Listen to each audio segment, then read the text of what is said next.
2321 Truth or Death. The world was coming to an end. On an endless white plain, the corpses of lesser gods lay broken and shattered. Rivers of ichor were flowing across the fractured ice like molten gold, cascading into the depths of an imprisoned ocean. High above, the sky was broken as well.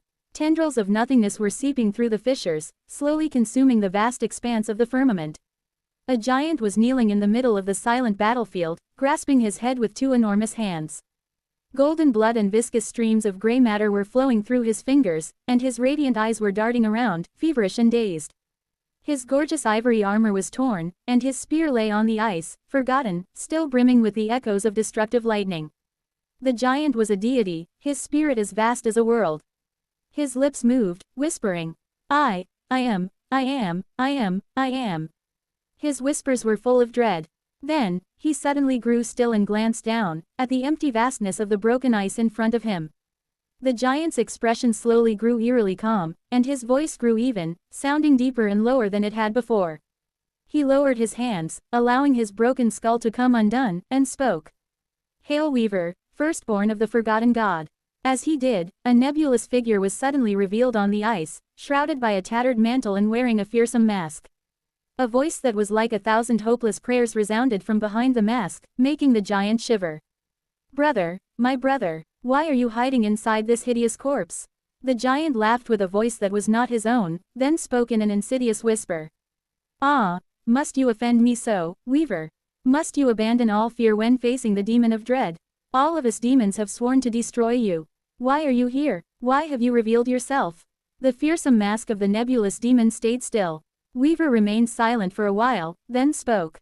My brother knows what everyone fears, and therefore, he knows everyone's truth. However, I know no fear. What then is my truth? The wind moved the tattered mantle, revealing nothing of what was hidden beneath. I thought I'd offer you to play a game. The dying giant gazed upon him, light dimming slowly in his golden eyes. A game? Ah, what kind of game? The demon of fate responded to the Dewing deity. A game of death, naturally. Whoever wins will give the other one a truth. And if I lose, I will allow myself to be destroyed. The giant shuddered and collapsed, and as he did, the broken ice swallowed his corpse. A faint whisper drifted above the harrowing battlefield. Come, I accept. The world suddenly disappeared into nothingness, replaced by a familiar room. A masked figure was sitting on the cushions in front of an exquisite jade board. The room was drowning in darkness, and from that darkness, a whisper came. I know what truth I seek. But what truth can you, who sees the depths of fate, be lacking? What is it that you wish to learn, Weaver? The fearsome mask of the demon of fate glanced at the darkness. 1,000 intertwined voices resounded from below it, making the darkness tremble. Do you know how fate can be broken, brother? A porcelain hand rose from the depths of the tattered mantle and grasped the figure of a figure carved from white jade. That is what I wish to learn. Sunny let out a groan and collapsed to his knees. Ah, the echo of the insidious whisper and the aftershock of the nebulous voice were still ringing in his ears. He shuddered, feeling a terrible pressure crushing his mind. Sunny, Kai was startled, rushing to support him. Sunny waved him away. I am fine. He was, indeed, fine, if a little worse to wear. What happened? Sunny slowly picked himself off the floor and glanced at the remaining jade figure on the altar. Hell if I know. His voice sounded subdued. One moment, he was standing in the keep of the Ash Castle, and the next moment, he was in the middle of a distressing battlefield, the world coming undone around him, witnessing two demons having a peculiar conversation. Weaver and Ariel, fate and dread. The master of lies and the keeper of truths. Weaver's nebulous figure seemed to be a bit ragged, for a lofty divinity. The conversation must have taken place during the Doom War, when the sinister demon was being hunted both by their siblings and by the gods. That porcelain hand looked familiar, as well. It must have been the one Weaver had assembled from the parts of the broken mannequins in the Ebony Tower. Ariel, meanwhile, seemed to have been possessing the body of a defeated divine champion, the giant who wielded a spear infused with ferocious endlessness of golden lightning. Sunny had not seen what the demon of dread actually looked like until the very end. Possibly Ariel did not look like anything at all. Maybe the demon of dread existed only as a whisper. In any case, Weaver had offered to play a game with high stakes, and Ariel accepted. I think, I just saw a vision. Of sorts. What Sunny had seen did not feel like a vision. Actually, it did not feel like anything he was familiar with. It was as if he was there, but not there. As if he was present, but also absent. As if he had simply learned the truth of what had happened on that day. Sunny winced, feeling the pressure of witnessing three gods, two demons and a dying divine human, subside slowly, allowing him to breathe freely once more. Who was that giant? Kai, meanwhile, raised an eyebrow. Are you prone to receiving visions, Sunny? Sunny shook his head. No, rather, it seems like throwing the figure of the snow beast into the volcano triggered it. He hesitated for a while. In any case, I think I was wrong. Kai frowned. About what? Looking around, Sunny remembered the jade board and the desperate position of the ash domain. The ash was losing desperately. He inhaled deeply. I don't think that the Jade Queen played ash. Sunny looked at the figure of the snow beast once more and said, his voice subdued. I think the demon of dread played ash. As for snow, it must have been played by Weaver. 2322 Beast Sacrifice. Sunny considered the peculiar vision he had received for a while.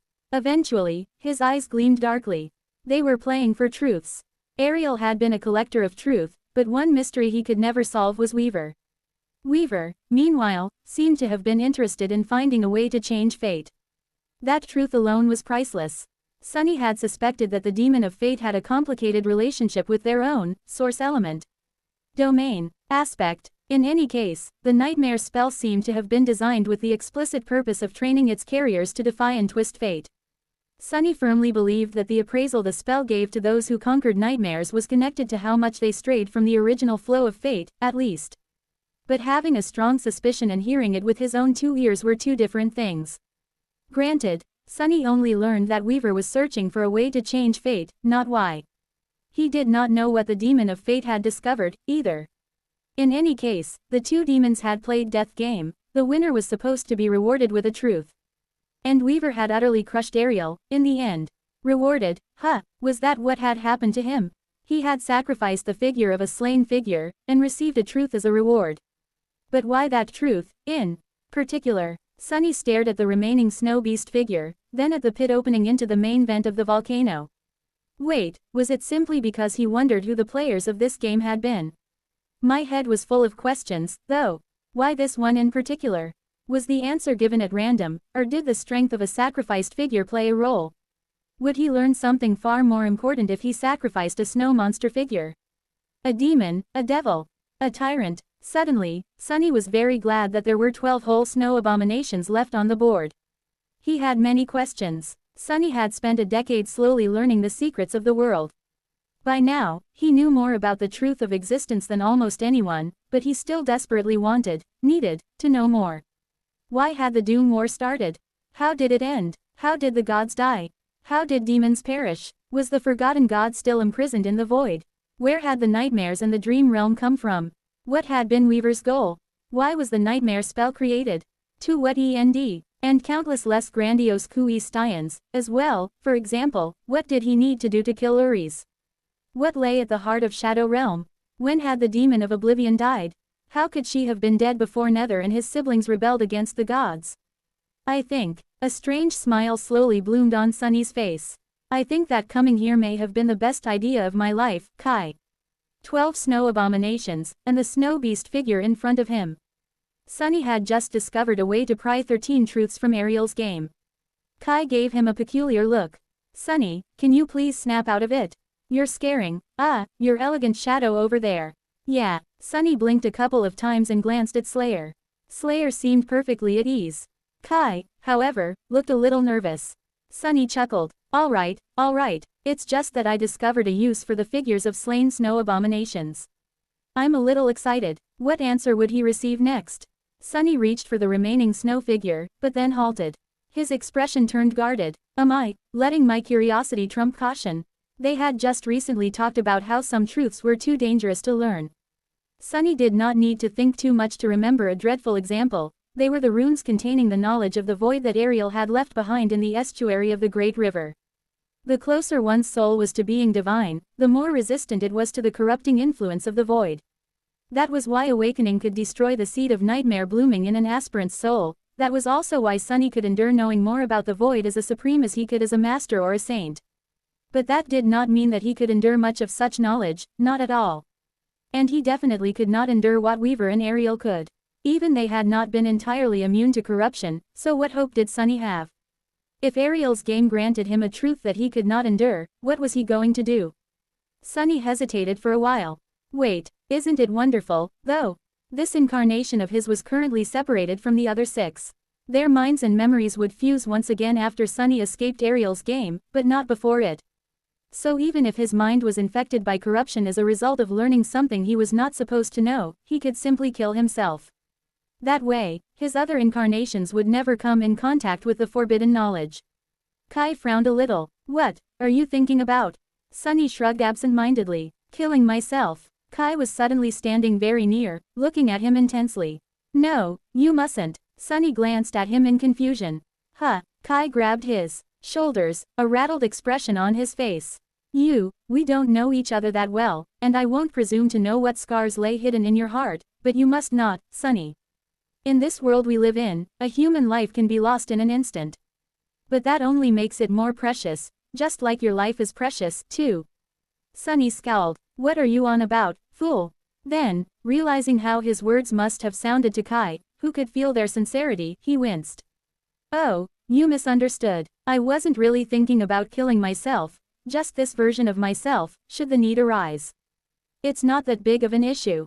Plus, this wouldn't even be the first or second time I killed myself. As you can see, I'm still perfectly alive. Kai stared at him silently for a while, then slowly let go of his shoulders, turned away, and coughed a couple of times. Oh, I see. Never mind, then, his expression turned cold and wary, full of concerned apprehension.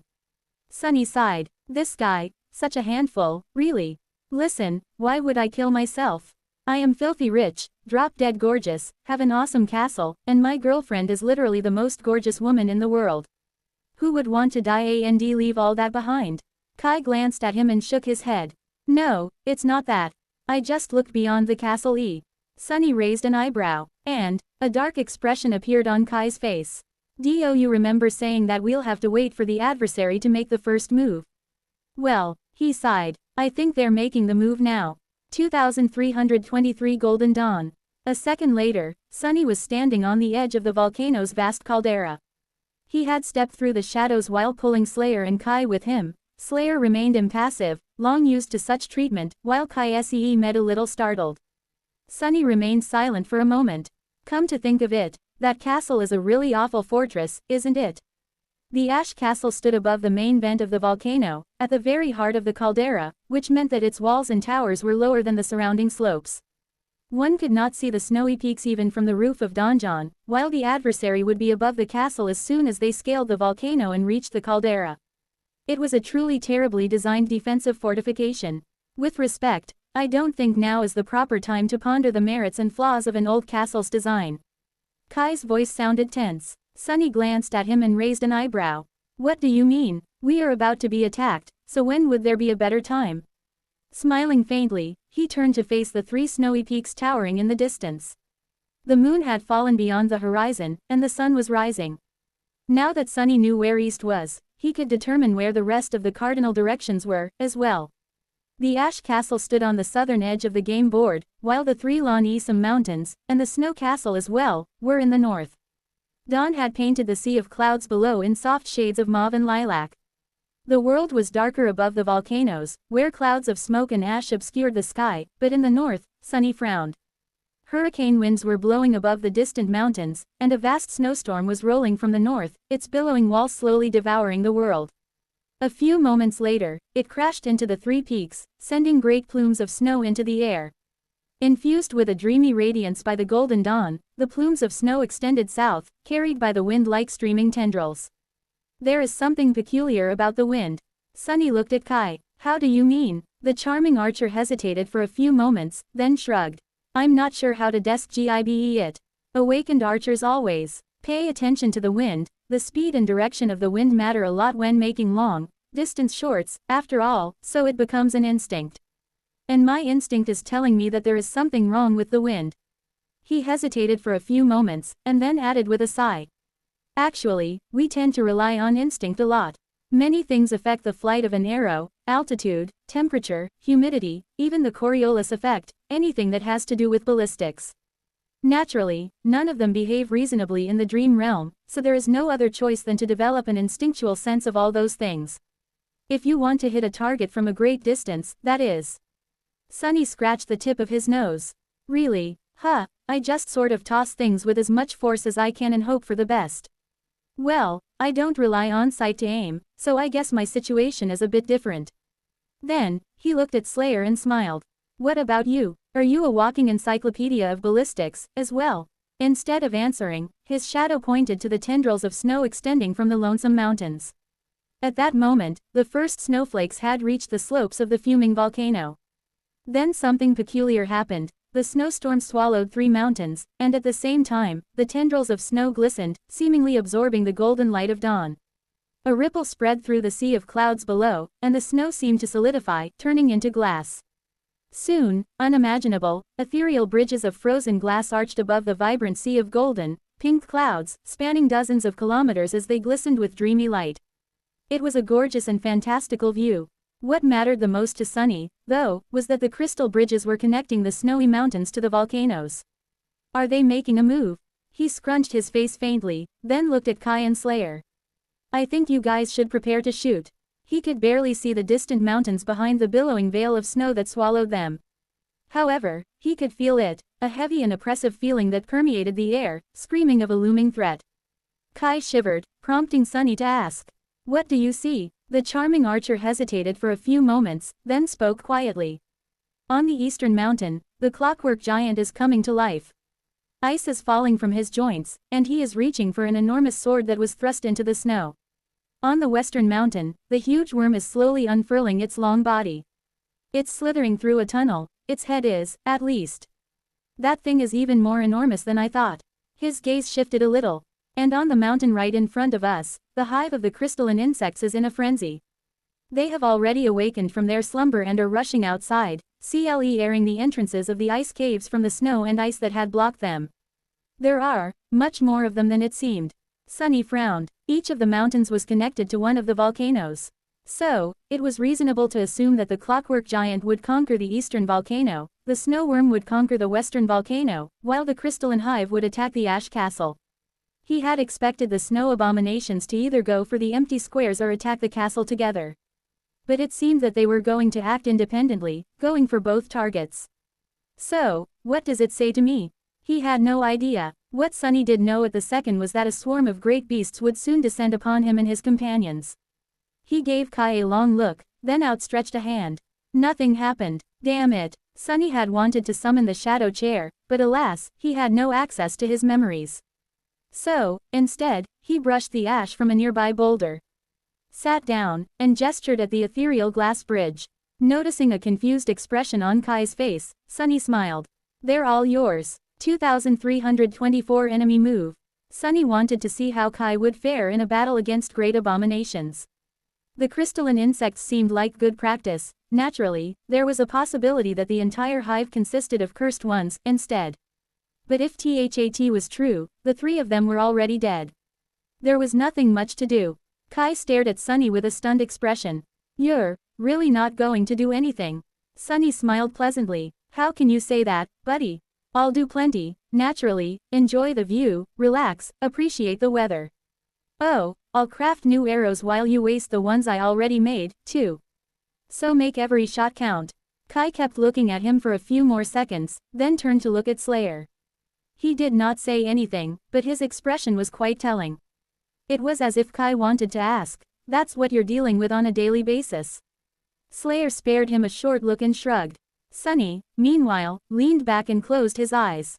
Let me tell you, Saint Nightingale, my previous disciple set quite a high bar. Ah, she was such a joy to train. What other teacher can boast that their student earned a true name before even becoming an aspirant? So, no pressure, but please don't disappoint me. I have high standards because of her. Kai sighed and knocked an arrow on the string of his bow. She is my student, as well. Sunny blinked a couple of times. Huh, Kai smiled faintly. A girl who earned a true name before becoming an aspirant, you mean Rain, right? The only person in the world who awakened without the nightmare spell.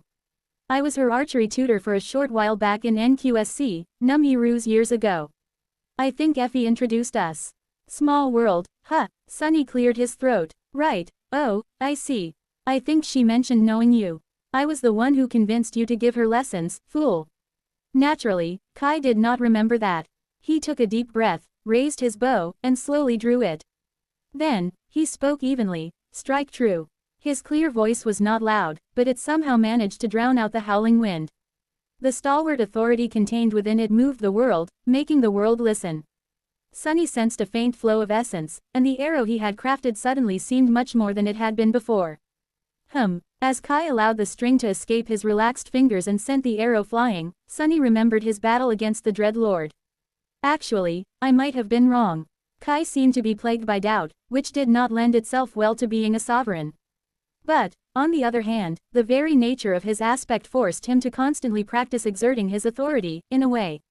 A supreme like Sunny could bend the world to his will. But Kai did not have to, the world simply listened to him, following his commands voluntarily. Was that preparing him for supremacy, or was it a detriment instead? Sunny was not sure, and he had no time to ponder this issue at the moment, either. What he was sure of, though, was that a giant tentacle would not rise from below the clouds to destroy Kai's arrow, not this time. His certainty was based on the fact that when the tendrils of snow turned into crystal bridges, he was suddenly able to extend his shadow sense forward, to the lonesome peak that was now hiding in the embrace of a snowstorm. Sunny could sense the entire ice hive, now. And what he sensed did not make him happy. Oh, they are great beasts, all right. There were about 100 of them. Each was the size of a bull, with a small thorax and a large abdomen. Their legs were thin and delicate, but frighteningly powerful. The bodies of the insect-like abominations seemed like they were made out of glass, and glanced deceptively fragile. They were strangely breathtaking. Sunny knew that they would glisten gorgeously in the sunlight. He also knew that once they drew closer, he would see gnawed bones in their transparent bellies, possibly even a human skull or two. Gods only knew what these night-magi creatures looked like soon after feasting on the flesh of their enemies. The sight of the bloody paste sloshing inside their crystal stomachs had to be indescribably gruesome, and Sunny hoped to never learn what nectar these creatures produced, and what kind of hives they built when not trapped in a desolate realm made by a demon. Had it been Ariel who turned the crystalline insects into a figure, or weaver? Whoever it was, they had done a great favor for the world by imprisoning these abominations here. Kai's arrow was still flying when Slayer raised his bow. Sunny saw lean muscles roll under her ebony skin, drawing taut like steel cables, as she pulled the string. Her graceful figure was like a work of art sculpted from smooth obsidian, with every little detail carved with obsessive care. A moment later, she released the string, and a powerful gust sent her long braid fluttering in the wind. Sunny shivered, feeling a cold killing intent wash over him. Reaching into the shadows, he went about crafting another arrow. Did you feel that? Kai responded without looking at him. Feel what? Sunny smiled faintly. How utterly focused on one thing and one thing only our killer gorgeousness is, on killing whoever it is that her arrow is aimed at. Kai frowned. In the next moment, his arrow hit the target. It was an amazing shot. Really, very few people would be able to hit a moving target from dozens of kilometers away, despite the raging wind. However, it was all for naught. Because Kai's arrow simply bounced off the crystalline insect's gorgeous carapace. His expression dimmed. Then, suddenly, Slayer's arrow struck the exact same nightmare creature, piercing its gem-like compound eye and making its head explode into a million glistening shards. Sunny pursed his lips and glanced at his shadow with reproach. Listen, with you aiming for the eye, it is hard for me to illustrate the point. Couldn't you have pierced its carapace, instead? Slayer gave him a cold, murderous look. Her inky black eyes were quite expressive, saying, how about I pierce your caprice, instead?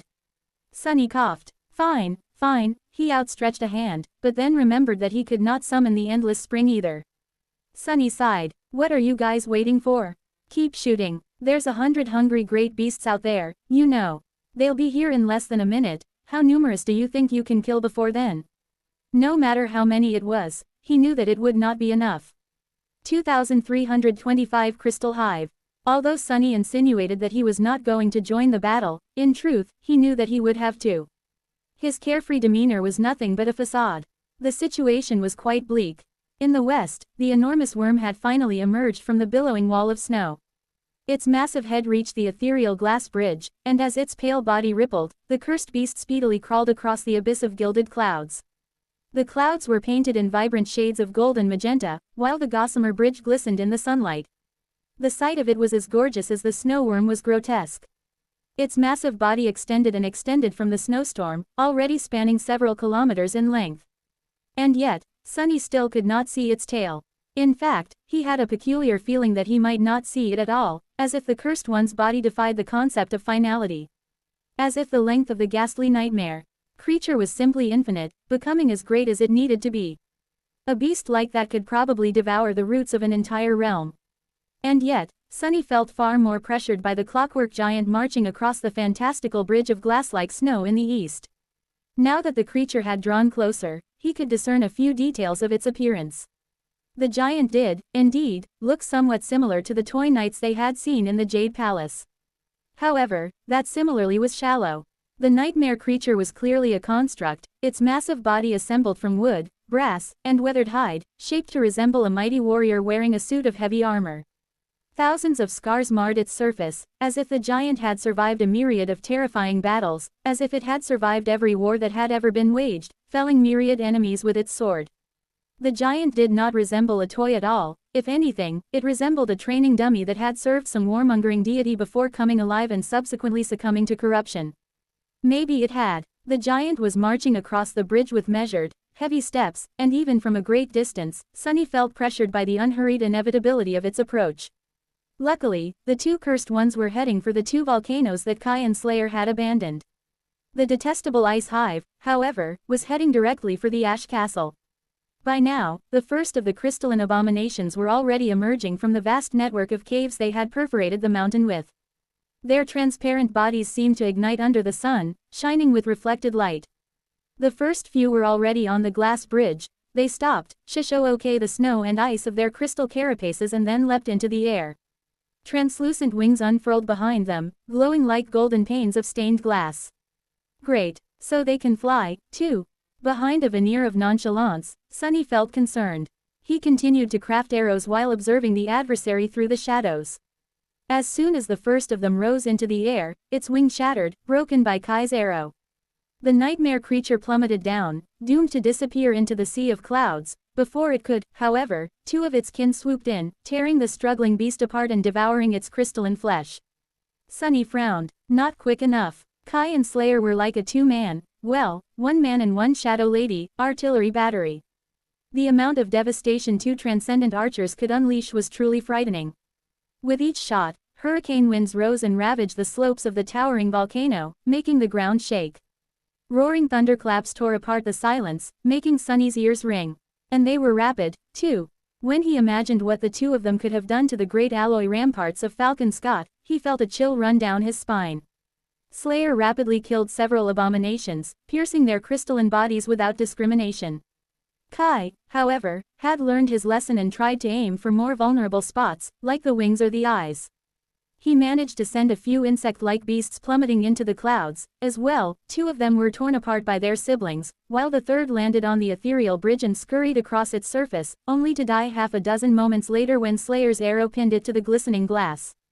Thinking back to the battle against Asuras of Condemnation, Sunny was surprised by how efficient the two archers were in slaying great beasts. And yet, their startling lethality was nowhere near enough to prevent the ice hive from reaching the volcano, let alone annihilate it. At best, they would dispose of a couple dozen of the eerily gorgeous crystalline abominations before being forced to engage them in melee. And once the swarm of great beasts descended upon them, they would be overwhelmed in a matter of moments. Sunny had to prevent that from happening. However, even Sunny himself was not sure that he could contend against scores of great beasts. Perhaps if he had his shadows with him and could amplify his body, he would have stood a better chance. Alone as he was, however, Sunny was only marginally stronger than each individual crystal nightmare creature. He had some advantages thanks to his aspect, naturally, but while it was enough to face a dozen or two great beasts, fighting the entire hive could easily get him killed. Fighting against overwhelming odds, a hair's breadth away from death, ah, how nostalgic. Sunny's expression crumpled. He would rather not revisit this particular part of his tumultuous past. There had to be some trick, some strategy he could come up with. There was about half a minute left before the dwellers of the ice hive reached the volcano. Great beasts could move with startling speed, but Kai and Slayer were aiming for the swiftest ones first, so, the abominations were slower to reach their target than they would have been otherwise. I have 30 moments to come up with a plan. Sunny began to craft another arrow and then rushed forward, grabbed Slayer, and pulled her into the shadows. Kai, dodge! Kai was already in the air by the time Sunny finished the sentence. In the next moment, the slope of the volcano exploded, drowning in vicious white radiance and incinerating heat. 2326 Attack and Defense. Sunny was tossed out of the shadows and rolled across the melting rock, still holding Slayer in his embrace. A moment later, he pushed himself off the ground and carried both of them dozens of meters away, to safety. Kai was in the air, embers burning in his auburn hair. The bronze elements of his ivory armor had turned radiant on the left side, and wisps of smoke were rising from beneath his pauldron. There was a long scar left on the slope of the volcano. The layer of ash had been burned away, and the rock beneath had turned to lava, flowing down like a red river. Hell! Sunny came to his senses when Slayer's elbow connected with his ribs, pushing him away. A moment later, she was already drawing her bow without sparing him a look. Kai was doing the same in the air, using only the strength of his core to pull the string. Far away, the crystalline swarm was speedily devouring the distance between the snowy peak and the volcano. The insect-like abominations had assembled into an odd formation in the sky, their translucent wings almost touching each other. These wings were like lenses, focusing the light of the rising sun into a beam of pure white destruction. Each individual beast might not have been too dangerous, but when scores of them worked together, the defenders of the Ash Castle could very easily be turned to ash themselves. Sunny blinked a couple of times, appalled. It seemed like the crystalline nightmare creatures were not as easy as they looked. 15 moments, perhaps. Cursing under his breath, he called out. Kai, are you all right? The archer responded from above, his voice sober. Yes, I am not easily burned. It seemed that his words were both an answer and a command. As soon as he finished speaking, the fiery embers shining in his hair were extinguished, and the smoke rising from beneath his armor was blown away by the wind. Sunny smiled darkly. Keep dodging. Then, another beam of incinerating light illuminated the slopes of the volcano, but this time, all three of them evaded out of the way in time. None of them were burned, however. Slayer and Kai had to slow down their barrage for a brief moment. Sunny frowned. Are we actually going to die here? Even if they had more time, Kai was running out of arrows. Slayer, meanwhile, was recalling hers, but each one took some time to return. After all, these arrows were not memories. Unlike Saint, Slayer could not summon and dismiss memories, so her armaments were merely enchanted in ingenious ways to resemble them. Her bow could turn into a slender chain and wrap itself around her arm like a vambrace, while her quiver was enchanted to summon arrows back through a special spatial storage. Actually, quite a fascinating piece of sorcery went into marking the arrows and connecting them to the hidden dimensional layer of the quiver, as well as into making sure that they could be summoned back from a distance, but Sunny had no time to admire his own handiwork at the moment. He hesitated for a split second, then glanced into the shadows. What Sunny wanted to do was reach his hand into them and retrieve the corpse of the first great beast that Slayer had killed, which was still laying on the slope of the distant mountain. However, as he moved faintly to do just that, he suddenly was overwhelmed by a cold, dreadful sensation. It was as if something vast and frightening was looking back at him from the shadows, warning him to stay back. What is going on? Sunny was startled. This was the first time he had felt something like that. The dark expanse of shadow was supposed to be his home, so encountering something far deadlier than him there was an unwelcome novelty. It almost felt as if a titanic tentacle would rise from the darkness to grasp him if he dared to step foot or even lay a finger on the snowy mountain. Are we prohibited from attacking the enemy peak? Why would the being hiding beneath the clouds allow their arrows to land, but forbid them from moving across the sea of clouds personally? Sunny shifted his reasoning, forcing himself to think about what was happening as a game. The snow domain was attacking, so the ash domain was defending. That made a peculiar kind of essence. Shooting at the attackers was considered an act of defense, but moving to the snowy peak seemed to be against the rules. What happened to offense being the best defense, though? Sunny's gaze turned darker. While he was considering what to do next, Kai and Slayer had managed to slay a dozen more abominations.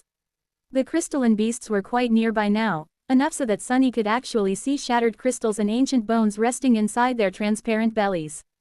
If there was one good piece of news, it was that the insect-like abominations had dove under the clouds of ash by now. The rising sun was obscured by the dark clouds, so there were no devastating beams of focused sunlight blasting the slope of the volcano anymore. Still, time was short. Sunny inhaled deeply, preparing himself for the battle. Hey, Kai, remember how I said that our castle was absolutely horrible? Kai landed on the ground near him, sliding on the ash and knocking another arrow on the string.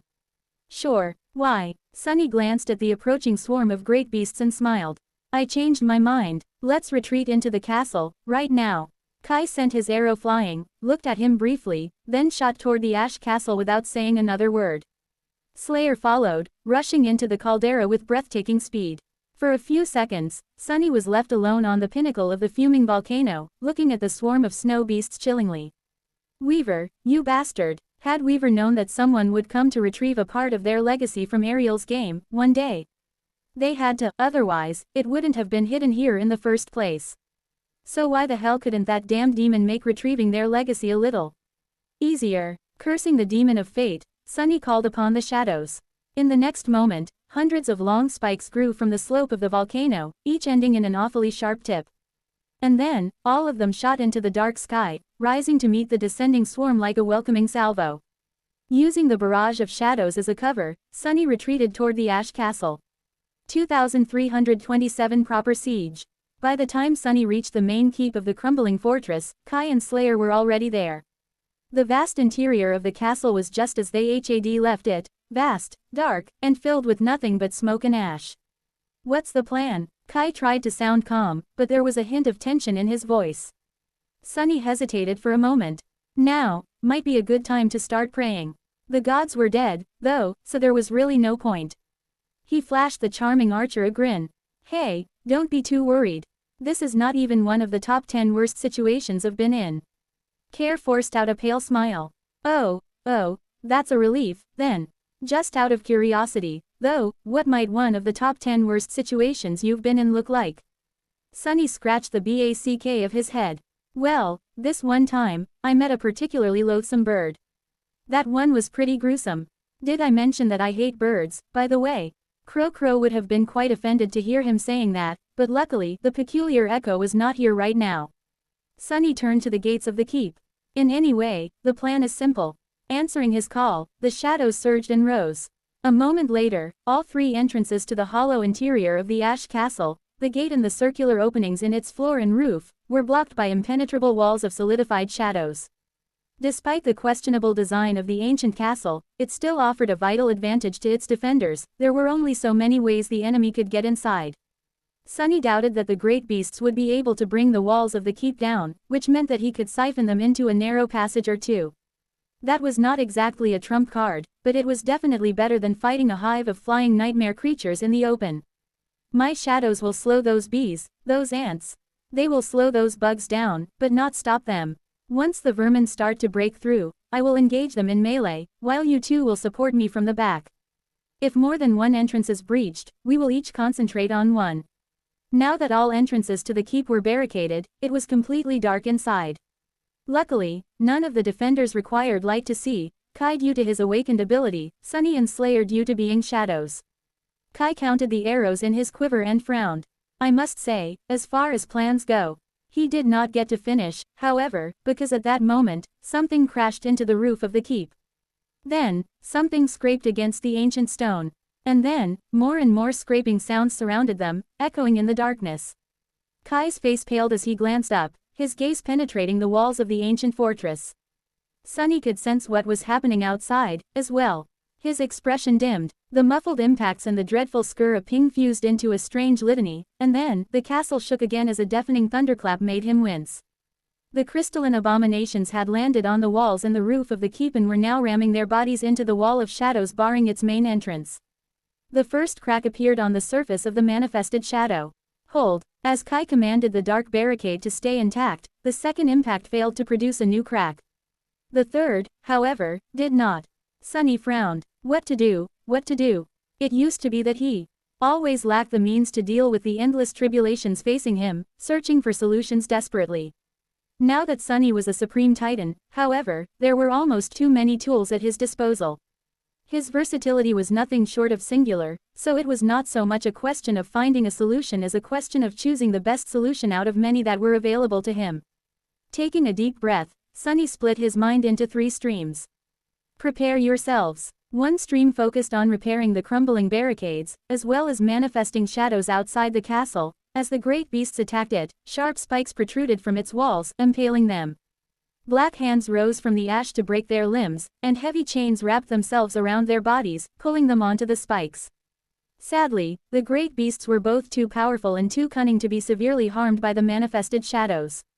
A few of them had been killed or wounded in the initial barrage, but now, they rapidly wizened up and started dodging the shadows, only to destroy them a moment later. The crystalline insects were astonishingly nimble, both in the air and on the ground, so they fared well against the shadows.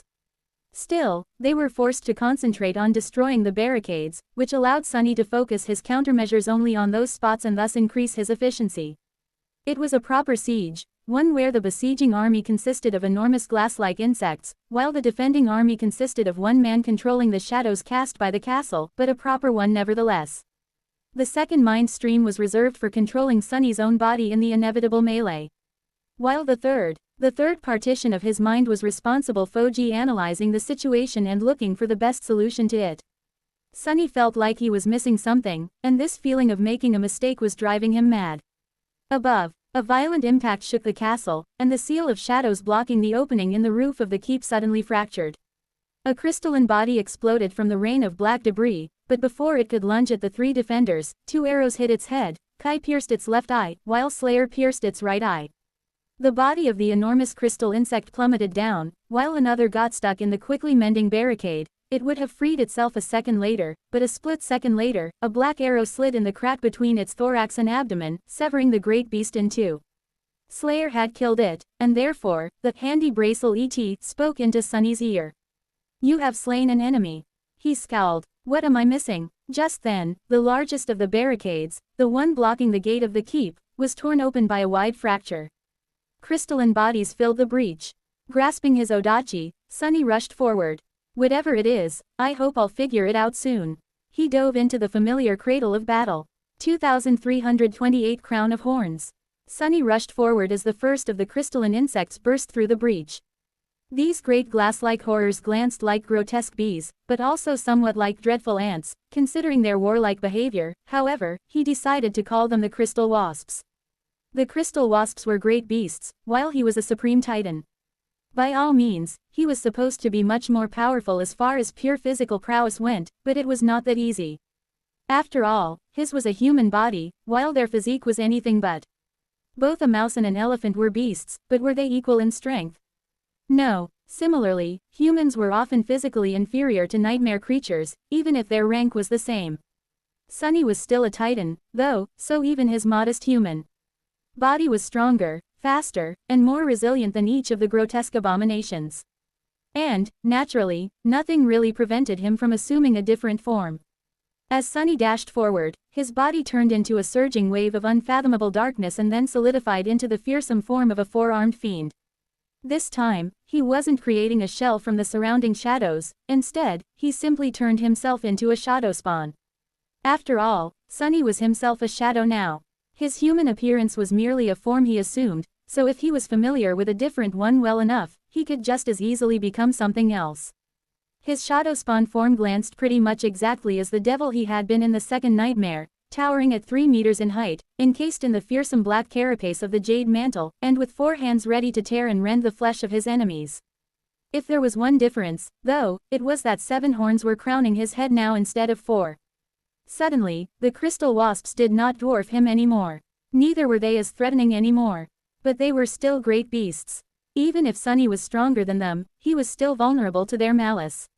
And, there were a lot of them, numerous more than he would have chosen to face, if there was a choice. No being of the great rank could be taken lightly. He poured more shadows into his odachi, increasing its length to nearly 3 meters. Almost at the same time, the crystal wasps ignited with blinding radiance, chasing the darkness away, as if sunlight had been stored in their glass-like bodies. A wave of scorching heat washed over him, making him frown. Curious, that ability of theirs, was that how they built their hives? By melting tunnels in the ice. There was no time to ponder. The first of the abominations was already upon Sunny, or rather, he was upon it. Slicing off its crystalline leg, which was poised to pierce his chest, Sunny rammed the creature with his shoulder and at the same time grabbed its frightening, razor-sharp mandibles with two of his four hands, pushing its head to the side and preventing it from biting a huge chunk of his flesh off. A split second later, he spun his odachi and slashed downward. The nimble nightmare creature easily dodged his strike even while reeling from being slammed into. However, it still convulsed and toppled, its lifeless body suddenly growing brittle and shattering into many shards with a melodious ringing. That was because Sunny had never aimed for the crystal wasp, to begin with. Instead, his black odachi had severed its shadow from its glass-like body, thus destroying its soul. It wasn't easy to destroy the soul of a great beast in one strike, even when striking its shadow. However, Sunny's killing intent was especially deadly, because his will to kill was especially firm. The touch of his black blade carried uncompromising lethality, as if imbued with an echo of death itself. The crystal wasp died instantly, unable to offer much resistance. That said, Sunny had not expected its body to crumble into innumerable shards. He had been planning to toss the corpse of the great beast at the other abominations rushing at him, thus slowing them down. Instead, an Uthg insect-like abomination was already lunging at him through the cloud of falling shards, a split second away from biting into his neck. Sunny reeled back to block the glass mandibles with his odachi, holding the hilt with two hands and bracing the flat of its blade with two more. The impact was tyrannical enough to push him back, but instead of falling and being buried under the mass of the nightmare creature, Sunny collapsed into the shadows and shot out of them behind the adversary almost at the same moment, his odachi falling down to split the adversary in two. You have slain an adversary. Spinning to face the next crystal wasp, Sunny saw that the barricade of shadows he was fervently repairing was continuing to crumble, and that four more abominations had made their way inside the keep in the time it took him to kill two. Nevertheless, he was surprised by something. Why were the crystal wasps weaker than he had expected? They still possessed the dire power one would expect from great beasts, but it was significantly lower than it was supposed to be, than it had been, back when they were escaping the ice hive on the slopes of the snowy mountain. Two abominations lunged at him at great speed, their radiant bodies creating a dizzying movement of light and shadows. The ash covering the floor rose like a whirlwind in the wake of their violent passage. The ash, Sunny moved, raising his odachi to impale one of the abominations and at the same time catching the second one in the air. This time, he did what Nephis had advised him to do, wrapping his will around his entire self instead of focusing primarily on his weapon. It was easy to feel the difference. Despite being outnumbered, Sunny did not feel like the world was fighting against him just as hard.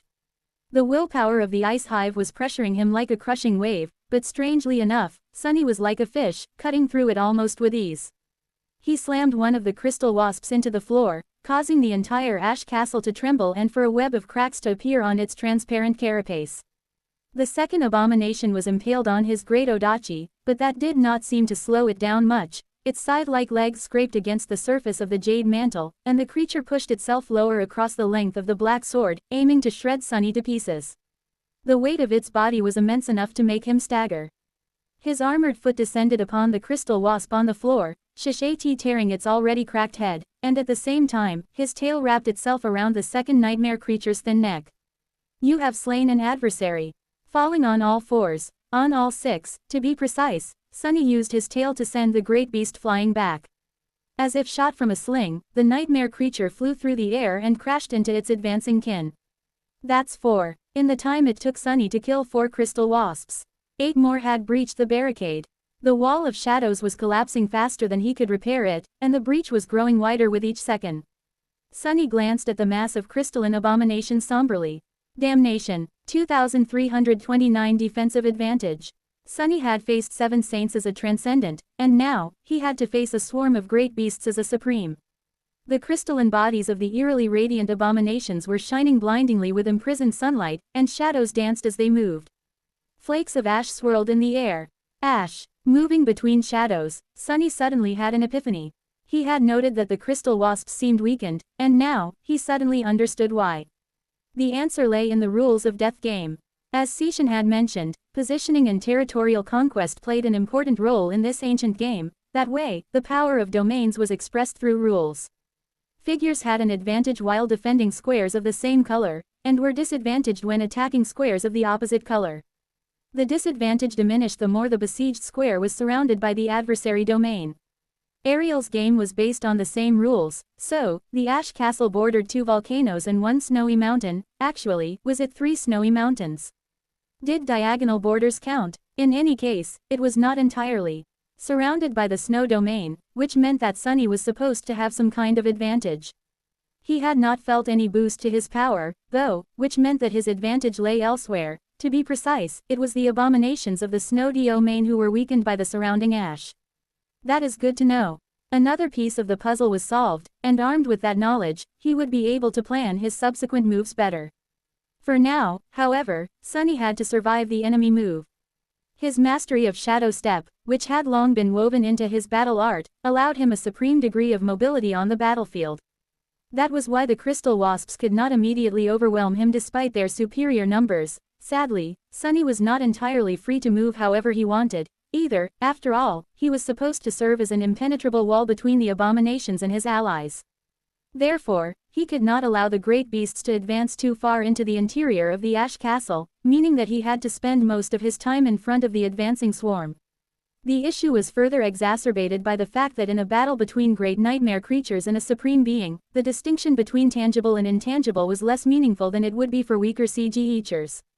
In other words, the attacks of the Crystal Wasps were imbued by their rabid will and could therefore pursue him into the shadows. Curse it, the shadows shifted again, pushed around by the radiant abominations, and Sunny was forced to step out of them a few meters away from where he wanted to be. Unwilling to let the opportunity pass, Sunny transformed his Odachi into a long spear and thrust it forward, piercing the joint of a Crystal Wasp's leg. He wrenched his spear, destroying the joint completely, and immediately leapt back. In the next moment, another nightmare creature was already in the spot where he had been before, its terrifying mandibles closing on nothing but emptiness. Sunny did not miss the chance to bring the butt of his spear upward, slamming it with ferocious force into the underside of the creature's head. Its skull cracked, and one of the mandibles shattered. Continuing to retreat, Sunny turned his torso and pushed his spear forward, piercing the eye of a different enemy, then spun it to drive 2 more a step back. With how overwhelmed he was by the enemy numbers, Sunny only managed to kill 2 more Crystal Wasps after the initial 4. The rest of them were battered and bore gruesome wounds, but were very much alive, and more were already entering through the breach, as well. Just then, however, a black arrow slid into the crack on the skull of the nightmare creature he had struck with the back of his spear. The great beast died instantly. Another arrow struck the Crystal Wasp, who was moving slower than the rest due to the joint he had destroyed, making its massive body explode violently into a cloud of glass shards. You have slain an enemy. Having already finished off a few abominations, Kai and Slayer were helping as best they could. But there were just too many beasts. Sunny could sense them scurrying across the exterior of the Ash Castle, forcing their way inside. His artillery support had managed to keep the Crystal Wasps off his back until now, but things were rapidly turning from bad to worse. That was because, apart from the main barricade, the other 2 seals of shadows were crumbling too. The crystalline abominations were ramming their bodies into them with harrowing force, making the entire castle rattle and shake. Slayer was already splitting her attention between the main entrance and the lower seal. Kai would have to concentrate entirely on the upper seal, soon. It was unclear how long the 2 of them would be able to hold the Crystal Wasps back. Catching his spear with his lower hands, Sunny moved it in a wide horizontal arch to behead a wounded nightmare creature, and at the same time caught another one with his upper hands. As the claws of his gauntlets sank into the crystalline carapace, he strained his muscles and viciously ripped the gigantic beast in 2.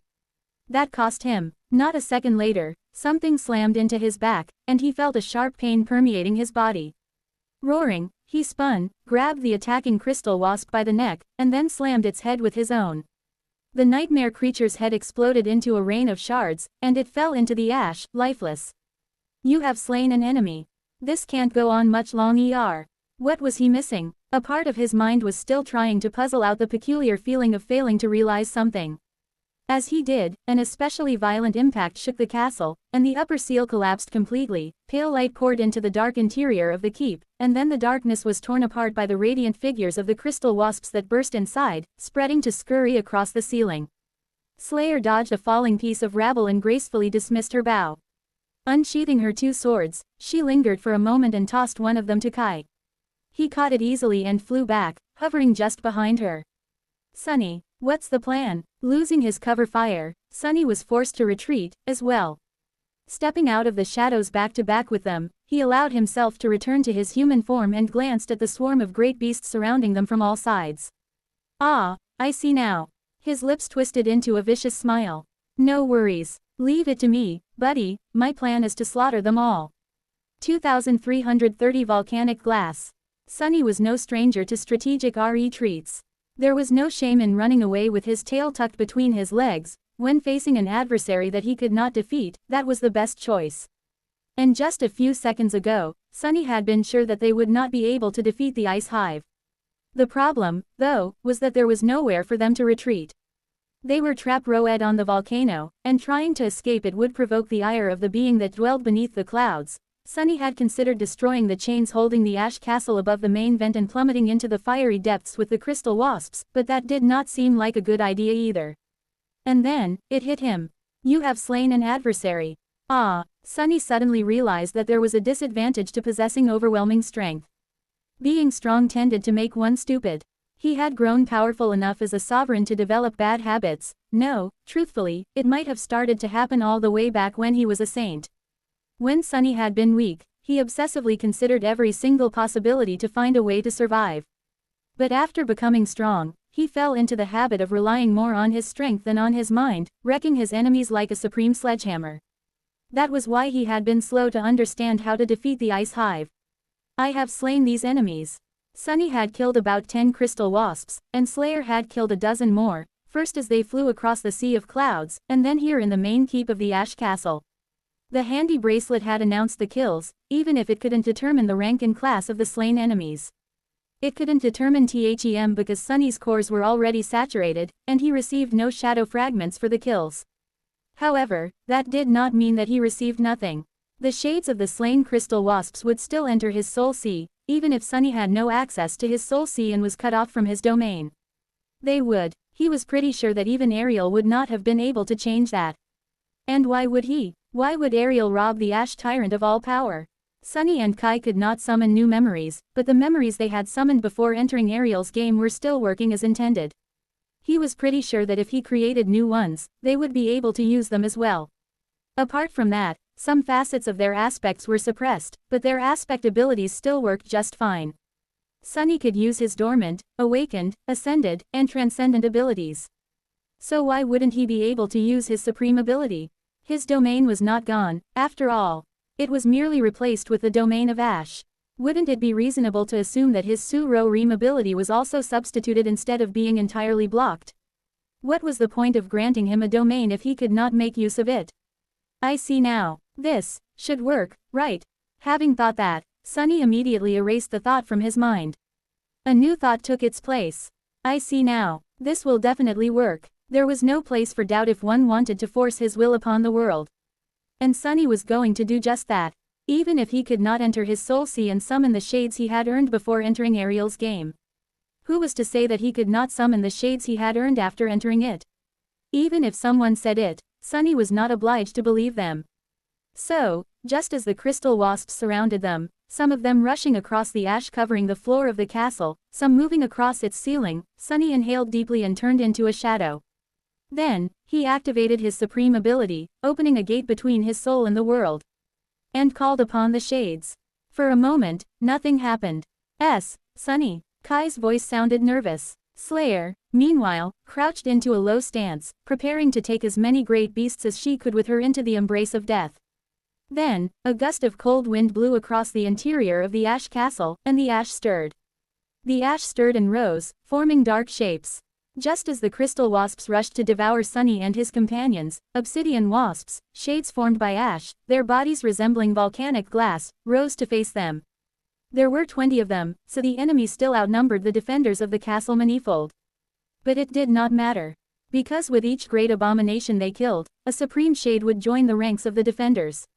Assuming his corporeal form once again, Sunny grinned and threw a poignant look at Kai. The charming archer seemed to have lost the ability to speak for a second. As I said, don't worry. Kai, death always wins. Because death was inevitable. With that, Sunny tossed his spear into the mass of crystal wasps, killing one of them, and rushed forward while manifesting a new weapon out of the shadows. A violent battle took place in the ash castle, making it quake and rattle. A few of the shades were destroyed, and then, a few more. But new ones immediately took their place, lunging at the crystalline insects without fear or doubt. Even if each individual obsidian wasp was weaker than their former kin due to not possessing the will, the titan who had summoned them did. Sunny could also fight much more freely now that he was supported by a small army of shades. As a result, his lethality increased explosively. Kai and Slayer did not waste any time, either. Soon enough, the outcome of the battle hung in precarious balance. The ice swarm had been reduced almost by half, and the number of the ash shades swelled. Victory was not decided yet, but Sunny felt that the odds were in their favor.